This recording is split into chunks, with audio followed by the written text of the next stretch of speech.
O INSS quer cobrar dos responsáveis por acidentes no trânsito o dinheiro gasto com as vítimas. A proposta está sendo discutida em Brasília para diminuir os prejuízos da Previdência com a cobertura para as vítimas. Veja na reportagem de Letícia Justus.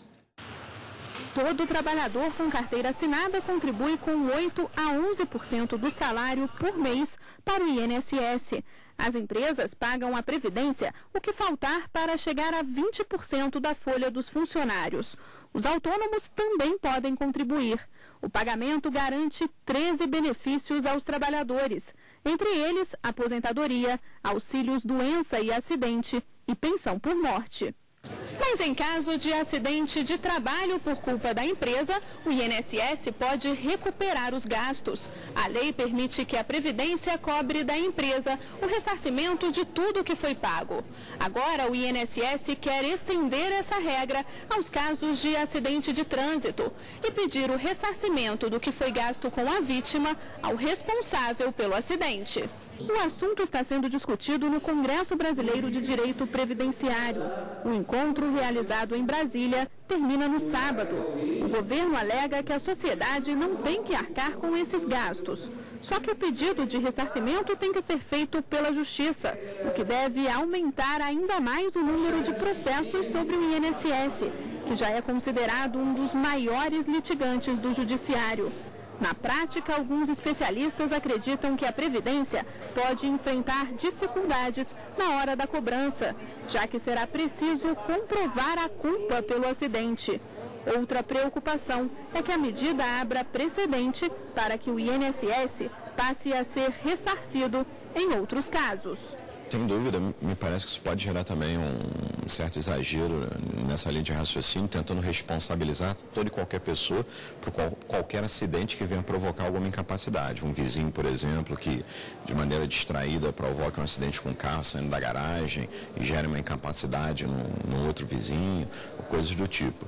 E me parece que isso extrapola um pouco a lógica do que quer a lei e o que quer a Constituição. Bom, e o nosso convidado de hoje é o advogado Teodoro Vicente Agostinho. Boa tarde, bem-vindo ao Jornal da Justiça. Boa tarde, Ana, obrigado. Bom, e na opinião do senhor, o senhor acha que essa cobrança do INSS é justa ou não? Então, são duas questões, né? Na verdade, não é, acho que a questão não é nem ser justa ou não, é se é legítima ou não essa cobrança. Conforme demonstrou aí a reportagem, se for em acidentes no ambiente do trabalho, existe essa disposição legal. Agora, há que ser feitas determinadas ressalvas, porque em determinadas situações a empresa está com todos os seus programas socioeducativos no meio ambiente de trabalho para a proteção individual do trabalhador, então ela não pode ser penalizada, até porque nós temos um seguro que também é pago, que chama SAT, que é o Seguro Acidente do Trabalho. E toda empresa, de acordo com a sua atividade, tem um grau de risco e recolhe isso daí. Por outro lado, essa questão do INSS querer cobrar de pessoas físicas em decorrência de determinados acidentes, do meu ponto de vista, extrapola qualquer tipo legítimo, não tem disposição legal para que o INSS faça isso e também eu acho que destoa um pouquinho, eu acho que é até perigoso esse tipo de situação. O que vai acontecer é o seguinte, daqui a pouco todos nós, então andaremos só metrô ou ônibus, porque a qualquer momento todo mundo, se for cobrar de uma possibilidade de um acidente em trânsito, eu acho que todos nós estaríamos dentro dessas possibilidades. Então, não me parece nem um pouco lógico e eu não encontro embasamento legal nenhum para que o INSS faça isso. Extrapola totalmente o dispositivo legal. Bom, e agora vamos tirar as dúvidas dos nossos telespectadores sobre essa questão de hoje. Vamos ouvir a primeira pergunta. Meu nome é Maurício Lopes, profissão carteiro. A pergunta é a seguinte: se a culpa do acidente de trânsito for minha e eu tiver de ficar afastado do trabalho, vou ter que pagar os gastos do INSS comigo? Pois é, nesse caso... Então, é isso que nós acabamos de falar. Perceba que não tem lógica alguma. Se ele sofreu um acidente de trabalho, um acidente de trânsito, ele foi o culpado, e isso o afaste da empresa é uma situação.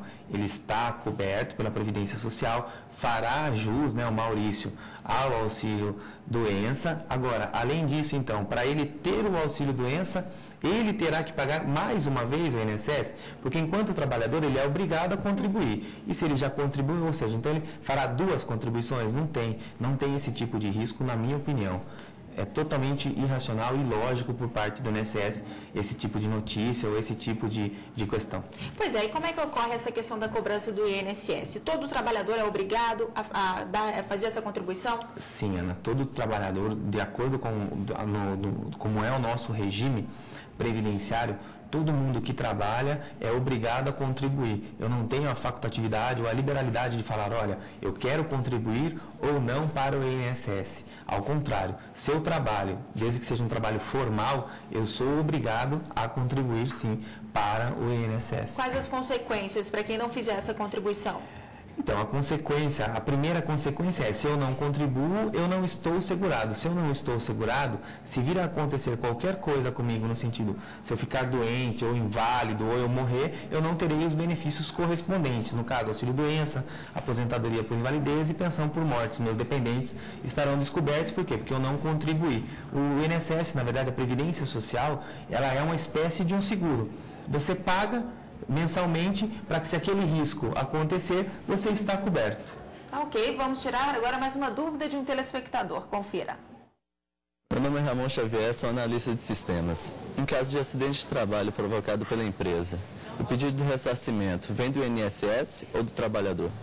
Ou de ambos, né? Exatamente. Essa é até mais uma observação que a gente coloca, né, e eu, particularmente, por advogar para as empresas. Olha só o problema. A indenização lá na Constituição Federal, ela fala que é a caráter do empregado. Então, obviamente, se ele sofrer um acidente do trabalho e quiser mover, achar que pode e tem direito de mover uma ação contra a empresa, é uma coisa, a empresa se defenderá daquilo. Agora, com relação ao INSS, é mais uma questão, é mais uma indenização que a empresa terá que se defender e provar que não teve culpa naquele acidente do trabalho. Então, ela pode sim ser penalizada nesta situação em 3 oportunidades. Por quê? Uma pelo INSS, outra pelo empregado e outra porque ela já contribuiu pelo seguro do acidente do trabalho. Percebe? Então, é essa toda a problemática das ações regressivas. Sim. Agora, com relação ao profissional autônomo ou PJ, muitas vezes eles não contribuem, né, com o INSS. Isso pode ter consequências, né? Tem. As consequências é aquelas que nós já colocamos aqui. Na pessoa jurídica em específico, aí tem que ter uma fiscalização por parte do INSS, hoje da Receita Federal, para que se cobre essas contribuições, né? A pessoa jurídica, ela é obrigada a demonstrar lá o seu balanço contábil, o seu faturamento e, em cima disso, ter que contribuir para o INSS.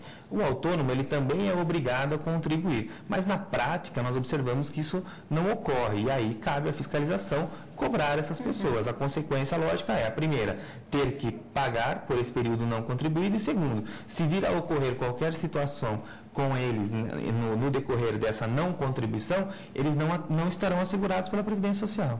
Tá certo, e temos agora mais uma dúvida para responder. Sou Rodrigão da Costa, sou feirante. Se a Previdência já pode cobrar dos motoristas ou ainda precisa de uma lei? Então, isso já está valendo? O INSS já está entrando com essas ações ou não? Não, isso foi noticiado. Existe um trabalho específico por determinado grupo dentro da Procuradoria do INSS para que se comece a distribuir essas ações. Agora, é o que nós falamos, na minha opinião, e de vários outros especialistas na área, não existe uma disposição legal e essa cobrança é ilógica. A Procuradoria está trazendo para si atribuições do direito civil, do direito penal, que não cabe ao INSS fazer esse tipo de cobrança. Eu, particularmente, acredito, vai distribuir a ação, mas eu acho que o Judiciário não recepcionará de maneira favorável isso daí não, porque não tem consistência, não tem embasamento legal para que o Instituto faça isso. Certo, agora focando um pouco na questão da aposentadoria. Quem se aposenta, mas de repente volta a contribuir, pode ter direito depois à aposentadoria integral? Então, quem se aposenta, a gente parte do princípio que ela tem 2 possibilidades de aposentadoria, dentro desse exemplo que você está colocando, Ana. Tem a aposentadoria proporcional, que é para aquelas pessoas que cumpriram um determinado tempo de contribuição, vamos pegar um exemplo aqui, 30 anos. A aposentadoria integral é 35 anos.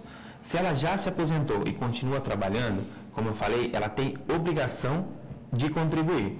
Na nossa legislação previdenciária, não tem nenhum dispositivo que diga o seguinte: você se aposentou e continuou trabalhando, a hora que você atingir mais 5 anos, que daria aposentadoria integral, a tua aposentadoria será transformada em aposentadoria integral automaticamente. Isso não existe. O que nós temos hoje? E tem uma ação, uma doutrina, na verdade, que chama-se desaposentação, que o judiciário já recepcionou e vem atendendo os pedidos. E aí o que acontece? A pessoa se aposentou, continua trabalhando, como consequência continua contribuindo, ela pede uma nova aposentadoria. Ela faz um novo cálculo, levando em conta essas novas contribuições, e com isso ela tem uma aposentadoria melhor do que aquela que ela teve lá atrás. Tá certo, doutor. Muito obrigada pela participação e tenha uma boa tarde. Obrigado pelo convite, eu que agradeço. Tá certo.